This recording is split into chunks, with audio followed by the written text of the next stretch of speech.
এবার পাগলা মসজিদের দানবাক্সে পাওয়া গেল এক চিঠি, যে চিঠিতে লেখা রয়েছে শেখ হাসিনার কথা। 30শে আগস্ট কিশোরগঞ্জ শহরের নরসুন্দা নদীর তীরে অবস্থিত ঐতিহাসিক পাগলা মসজিদের দানবাক্সে এই চিরকুটটি পাওয়া যায়।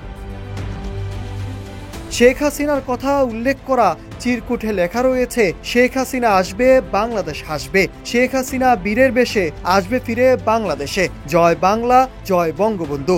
এমন লেখা একটি চিরকুট পেয়েছেন গণনাকারীরা। এদিকে আরেকটি চিরকুটে লেখা রয়েছে, হে পাগলা বাবা, তোমার দোয়ার বরকতে নির্বাচন চাই না। আমাদের দরকার ইউনূস সরকার। তুমি দোয়া করো যেন নির্বাচন না হয়। দোয়া রইল ইতি সাধারণ জনগণ। এসব চিরকুট পায় মসজিদের দানবাক্স গণনাকারীরা। তারা জানায়, টাকার সাথে নামে বেনামে অসংখ্য চিরকুট রয়েছে। কেউ কেউ দোয়া চায়, আবার কেউ কেউ রাজনৈতিক বার্তা দেয়। এমন অনেক চিঠি থাকে দানবাক্সে। আমরা এসব চিঠি টাকা পয়সা গণনা করে মসজিদ কর্তৃপক্ষের কাছে বুঝিয়ে দেই।